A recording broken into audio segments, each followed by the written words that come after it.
Topaz were the first company to bring machine learning to photography when they released their DeNoise, Sharpen and Upscale apps 6 years ago. For a while, they were unquestionably the industry leaders in AI post-processing tools, and I was a happy customer using their products on a daily basis. Then they decided to ditch the individual apps and release an all-in-one AI powerhouse instead, an app that could take care of all of your AI post-processing needs in one central AI location. That app was Photo AI, and let's be honest, it's been substandard, underpowered, and overpriced from day one.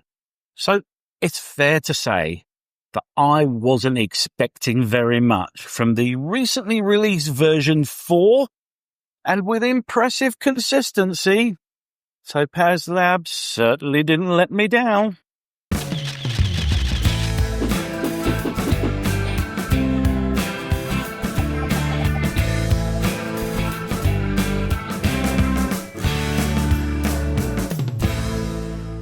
First things first, ladies and gentlemen, this is an in-depth review, so use the old chapter markers below to skip to the feature that interests you the most.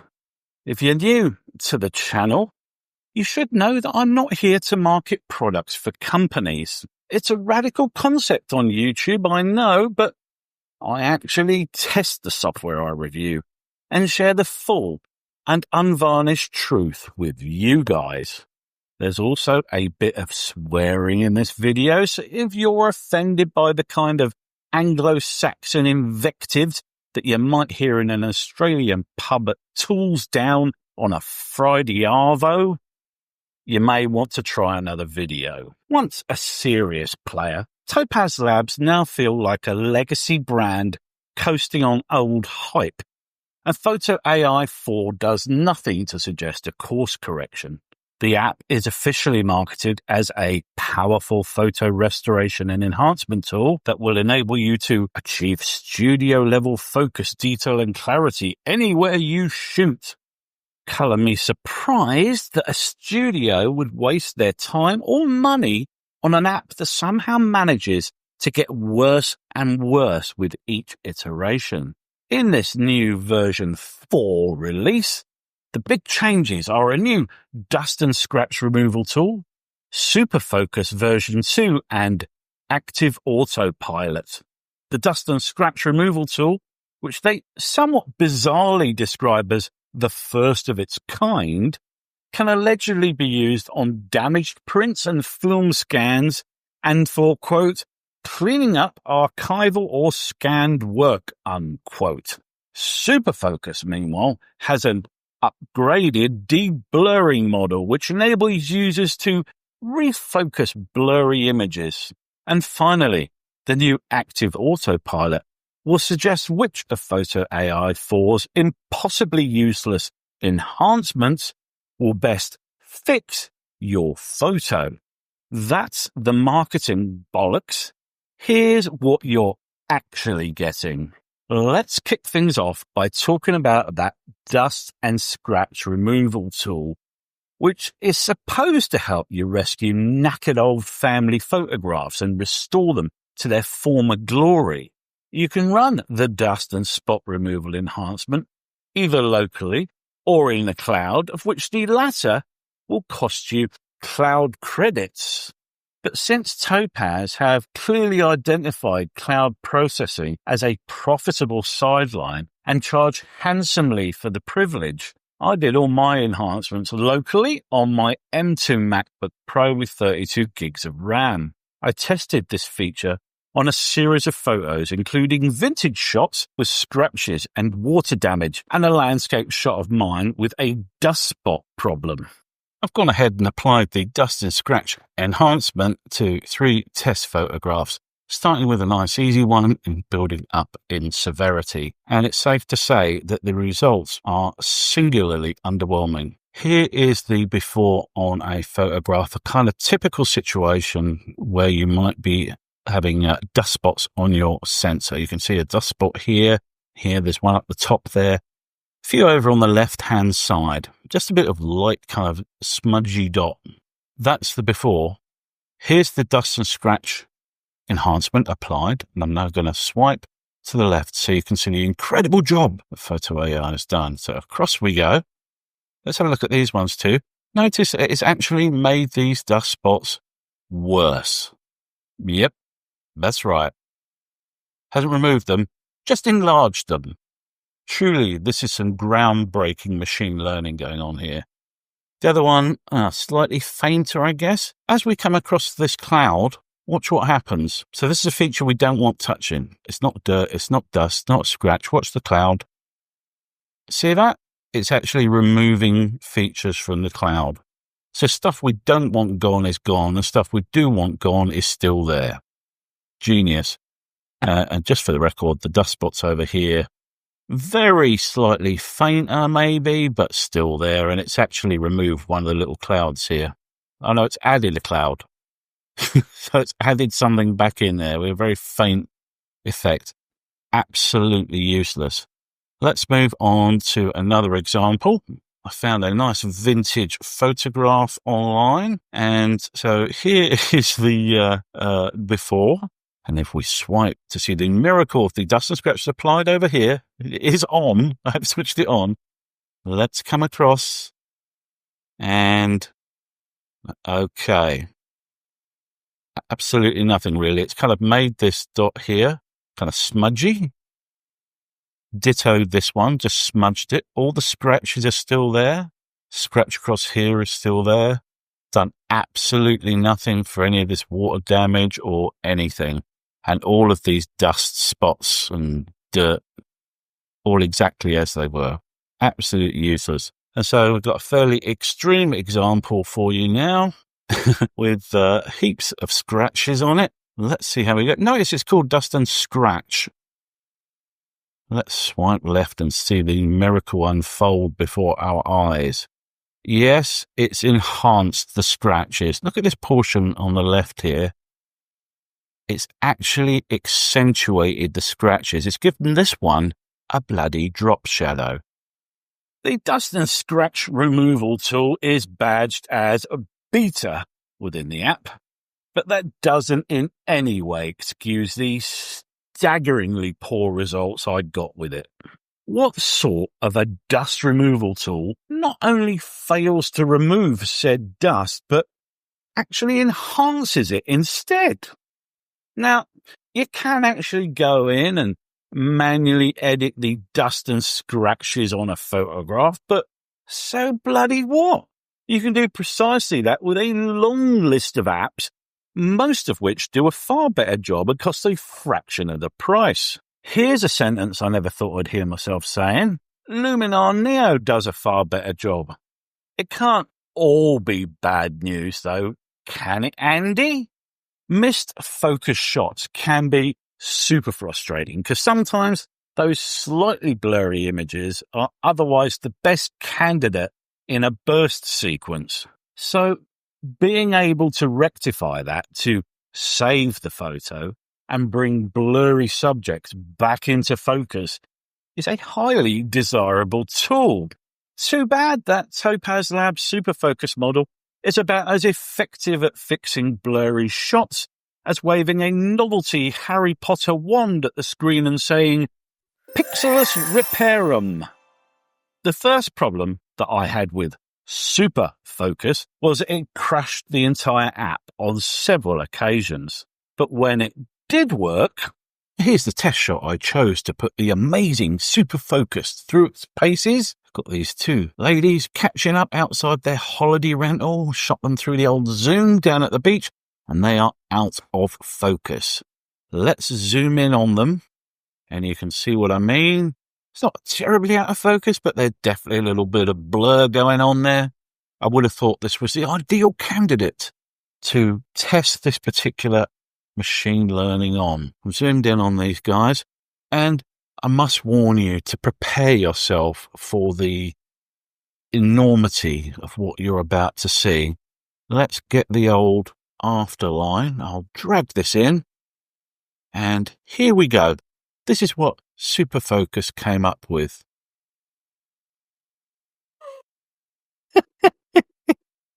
Yeah, that is the result. I just lost for words at how staggeringly awful that is. I mean, what's it done to this poor woman's face? Remember when that cleaner in Italy retouched that painting of Jesus on the wall of the church? Ringing any bells? What the actual fuck? It's done a nice job on the bench. Really nice. Not so good on the humans. This lady here, I don't know what she's done. There's weird business going on with her eyes, her hair. It's just, I can't imagine a worse job than this. Just awful. Now, that was using the all-new SuperFocus V2 model, which Topaz reckons lets you, quote, realistically restore lost details and sharpness. So, out of interest, I tried the version 1 model, and that took a full 25 minutes to render locally on my top-of-the-line MacBook Pro. Are Topaz deliberately making their software so slow that you pony up for the cloud credits and get your renders done by some GPU farm in Texas? After such a long wait for the result with that V1 model, I was stupidly expecting a better outcome. But what I actually got was this. It's not as bad as the V2 model, but it's still a pile of shit. Useless in every single way. A pixelated nightmare-like caricature of a person drawn using the 1985 version of Deluxe Paint on a 16-bit Commodore Amiga. Literally the only bit it's got right are the lady's tartan pants. And that's because they look like a bloody set of blueprints. The t-shirt design has been completely replaced. Sunglasses lady has been given an extra set of teeth. Lady on the left's face looks like Jar Jar Binks. Her bracelet's turned into a tattoo. And what the hell has it done to her poor foot? It looks like a shot from the Elephant Man. What a load of bollocks. Maybe Topaz have been pouring all their efforts into improving their lackluster denoising models. TopazLabs Denoise AI was a groundbreaking app that paved the way for Lightroom-enhanced DxO Deep Prime and the myriad other machine learning noise removal models. So you'd have thought they'd know what they were doing. And the good news is that denoising is probably the least worst enhancement tool in Photo AI 4. It's still nowhere near as good as DxO or Adobe. Not in the same league, actually, but it is at least quite fast. Unfortunately, the denoising models seem to suffer from the same acid fever dream hallucinations as the SuperFocus tool, leading to some disturbing-looking images. This is the test photo. It's a Fujifilm X-T4 RAW file, shot at about ISO 12800, I think. Very high ISO shot. Couple of areas of interest we're going to focus in on. Firstly, these dudes on the back here. As you can see, there's a lot of noise. Not much detail in these. A bit mushy. I do realize that we're asking a lot of these denoising models. Notice also, hell of a lot of noise in the background. Shrubbery there. And we've also got a heap of hot pixels in the black areas on the right there. Notice also these two people here, this lady and this cop. I'd like you to pay attention to the direction that they're looking in. Notice it is not down the barrel of the camera. They're looking at the dude on the back of the bull, which is kind of to be expected, I feel. Fair enough, I reckon. Let's see how we did. Now, because this was a very high ISO shot, I did, in fact, use the strong denoising method. So let's click on that first. Here it is. Notice I've not made any changes here in Lightroom. This is just as it came from Photo AI. And let's have a look at these dudes here. And what in the name of all that's holy is going on with this guy's face? It's like something out of Event Horizon, for God's sake. I mean, if I was being charitable, I would say that his eyes resemble an open whelk. If I was not being charitable, I would say they resembled something else entirely different, but it's not done a brilliant job at all. This guy has come out okay, but there's some sort of weird mutation going on, this guy here. Not done a great job on the shrubbery in the background either, but it has tidied up the hot pixels really well. Now let's have a look at these guys down here.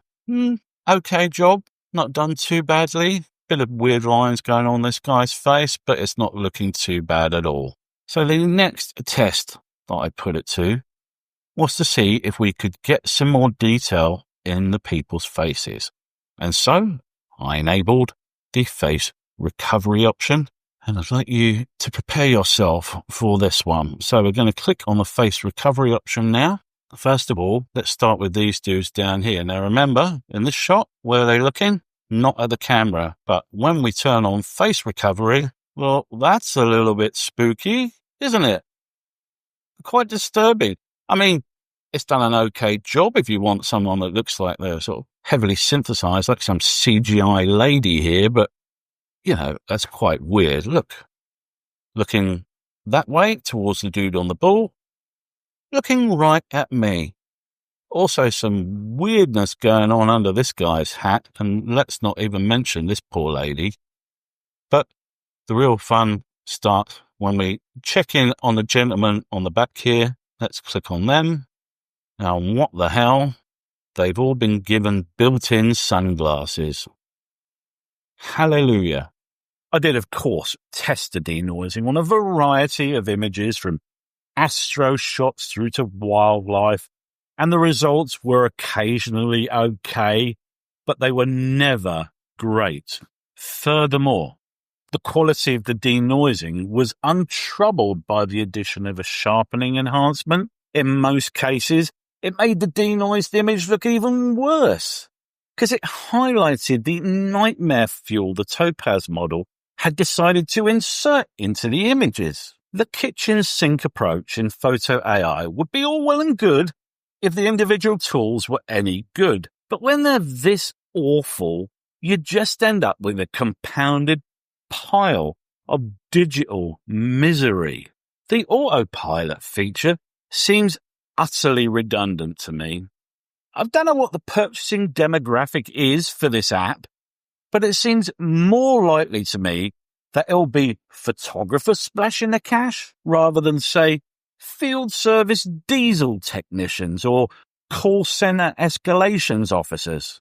It being a photographic tool and everything, you know, one that integrates with Lightroom and Photoshop.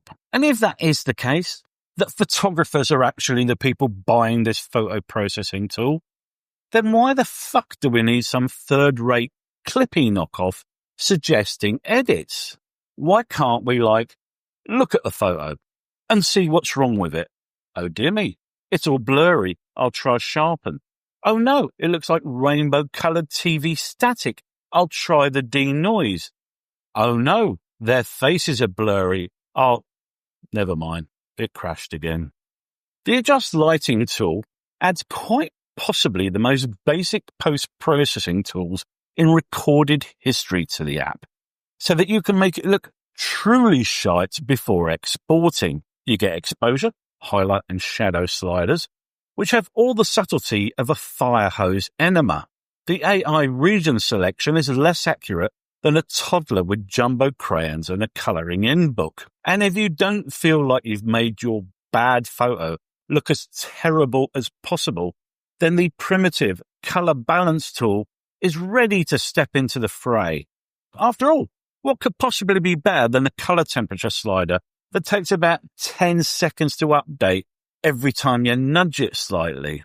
The machine learning models in photo AI are obviously doing a bit of face recovery on photos that need it during that standard denoise. But when you want to truly fuck up your photo, you need the face recovery enhancement.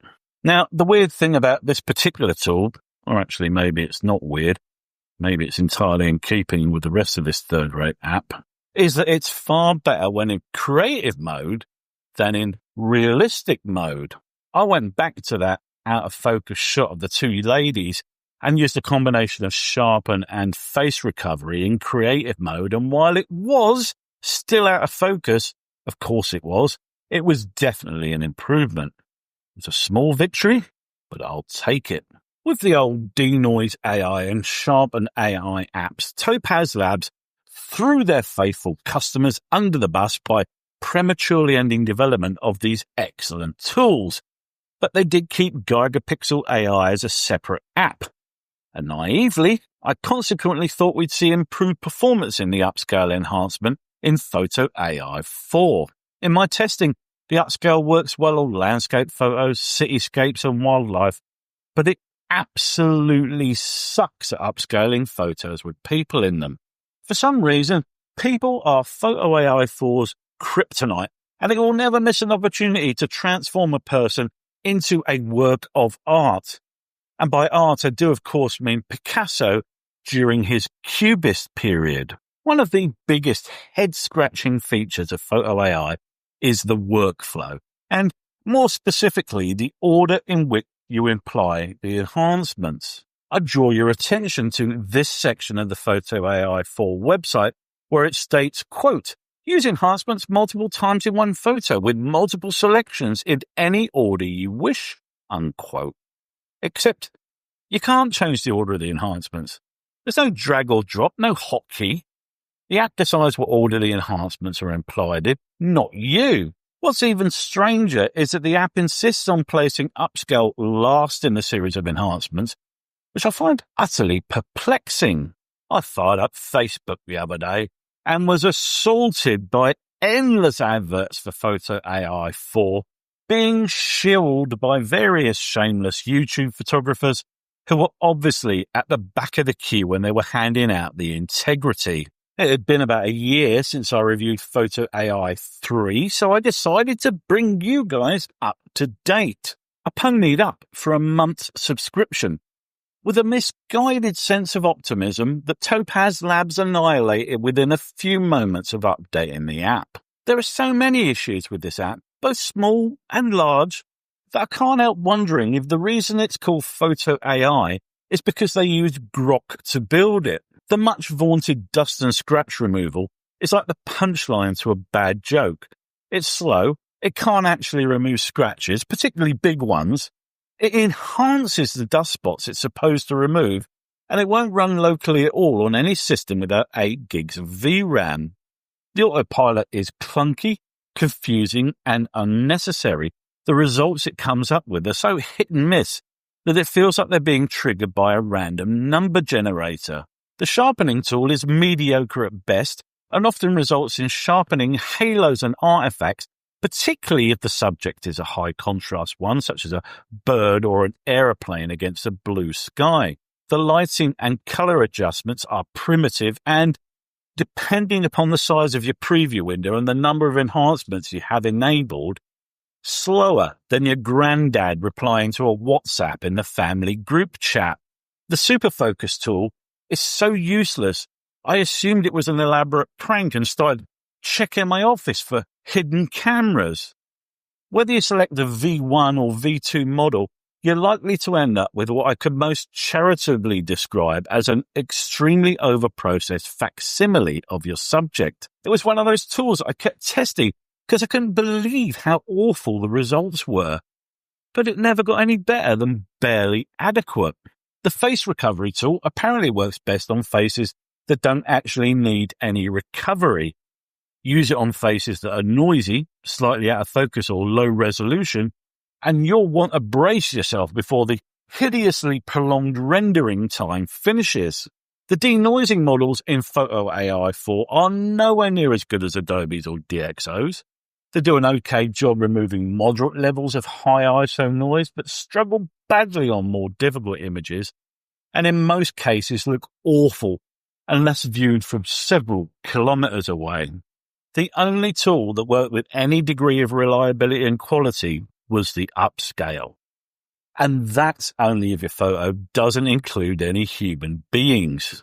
Photo AI 4 is an absolute stinker of an app, and at $169 it's bloody expensive too. My advice is to steer well clear of this bug-ridden, chronically slow, overpriced, hallucination-generating, low-grade insult of an app. It isn't the Ferrari of photo editing. It's a wheelie bin with a Ferrari price tag and a vroom vroom sticker slapped on the side. And that will do us for this very in-depth review of Photo AI 4 from the pride of Texas, TopazLabs. Have you seen the Photo AI adverts on Facebook, or are they just goading me? Are you already a Photo AI user? How do you deal with the PTSD? Let me know in the comments section below. If you enjoyed this video, then do please give it a like in order to prod that YouTube algorithm in my direction. If you got value from this content, then do consider subscribing to my channel for more photo, video, and drone-related content from me. Till the next time, guys. Ta-ta.